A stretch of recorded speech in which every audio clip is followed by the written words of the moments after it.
আসসালামু আলাইকুম, সবাই কেমন আছেন? আশা করি সবাই ভালো আছেন। আজকে রান্না করব মুরগির গোশত দিয়ে আলু। ভিডিওটি ভালো লাগলে লাইক, শেয়ার, সাবস্ক্রাইব করবেন। এখন আমি মুরগির গোশতগুলা ধুয়ে নিব, আলুগুলা ধুয়ে নিব। আমি তেল দিয়ে দিব।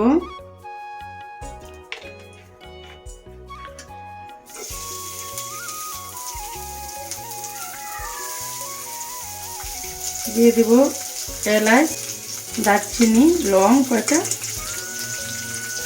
তেজপাতা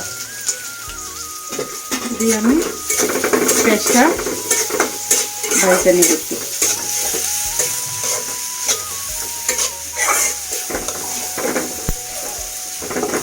পেঁয়াজটা ভাজা হয়ে গেছে, এখন আমি দিয়ে দিব আদা রসুন বাটা,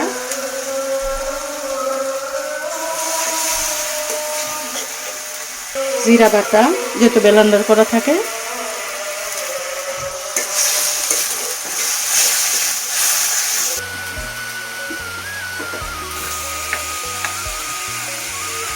দিয়ে দিব মরিচ, যে যতটুকু জাল খাবেন পরিমাণ মতো জাল দিয়ে দিবেন। দিয়ে দেবো হলুদ, দিয়ে দেবো স্বাদ মতো লবণ,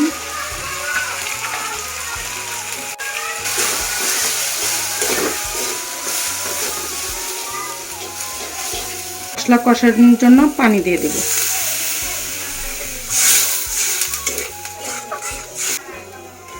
মশলা পানি দিয়ে দিছি, মশলাটা কষলে তারপরে মুরগির গোশতটা দিয়ে দেব।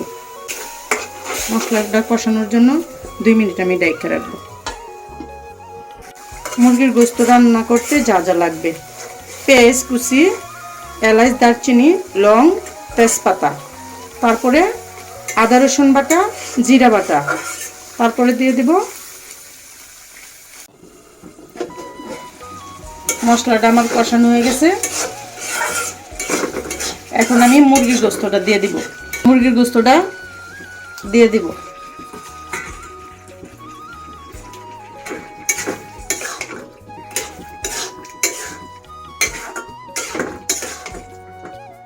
আমি ঢাকা দেব কষানোর জন্য 20 মিনিট। গোশতটা কষানো হয়ে গেছে, এখন আমরা আলু দিয়ে দিব।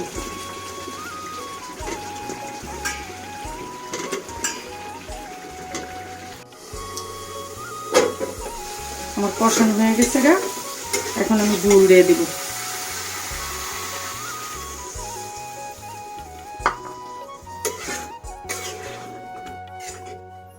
এখন ঢাকা দিব, তরকারি হয়ে গেলে পরে আপনাদেরকে দেখাবো।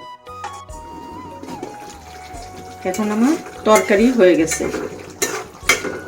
এই যে মুরগির গোশত আলু দিয়া রেসিপি। মুরগির গোশতর রেসিপিটা যদি ভালো লাগে তাহলে লাইক, শেয়ার, সাবস্ক্রাইব করবেন।